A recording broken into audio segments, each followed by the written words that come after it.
Voilà donc une étude qui va totalement à contre-courant de tout ce qu'on a pu nous raconter pendant l'épidémie de grippe H1N1. Il paraît que la désinfection des mains, ça ne sert à rien, ça ne change pas grand-chose à la propagation de la maladie. Mélanie Vecchio.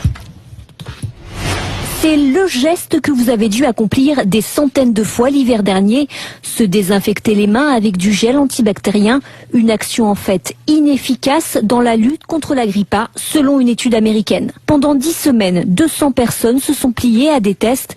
Sur les 100 qui ont utilisé un gel toutes les 3 heures, 42 ont attrapé un rhume, contre 51 dans le groupe témoin. De la même façon, 12 utilisateurs de la solution hydroalcoolique ont été infectés par le virus de la grippe H1N1 contre 15 chez ceux qui n'ont utilisé aucun désinfectant. Explication de ces résultats, selon les chercheurs, la transmission du virus se ferait davantage par voie aérienne.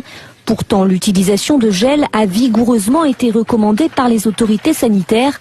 Pendant la pandémie de grippe H1N1, les fabricants de solutions antibactériennes s'en sont frottés les mains. Des millions de flacons ont été écoulés en quelques semaines. Bon, revenons à un usage plus classique de ces gels. Est-ce qu'on a raison de les utiliser en permanence? En permanence, non. Et c'est l'occasion vraiment de rappeler les bonnes pratiques sur ces gels.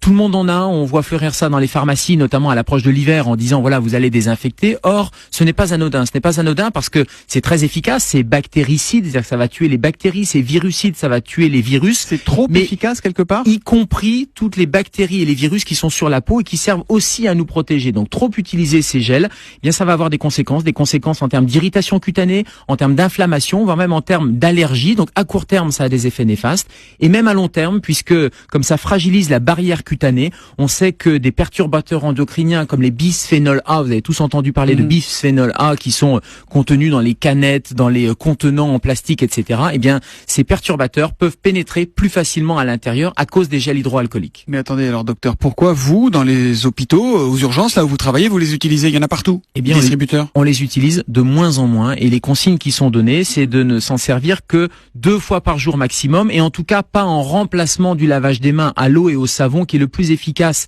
Et j'allais dire le plus anodin. Donc les consignes pour les professionnels de santé sont très claires maintenant. Quand on peut se laver les mains, on se lave les mains et c'est uniquement quand on n'a pas de point d'eau de disponible qu'on va utiliser et pas plus de 2 fois par jour parce qu'on a vu déjà une explosion, notamment chez mes collègues infirmières, d'allergie ou d'irritation cutanée. Et puis on le rappelle, c'est sur des mains sèches, on met une petite quantité, on va frictionner et absolument pas sur des mains lésées ou mouillées parce que là le gel aurait des effets néfastes. Voilà.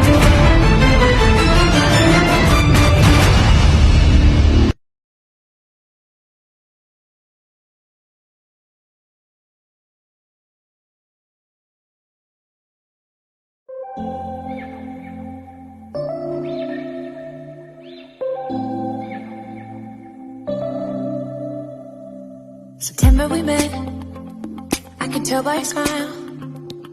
You hadn't been with a good girl like me in a while.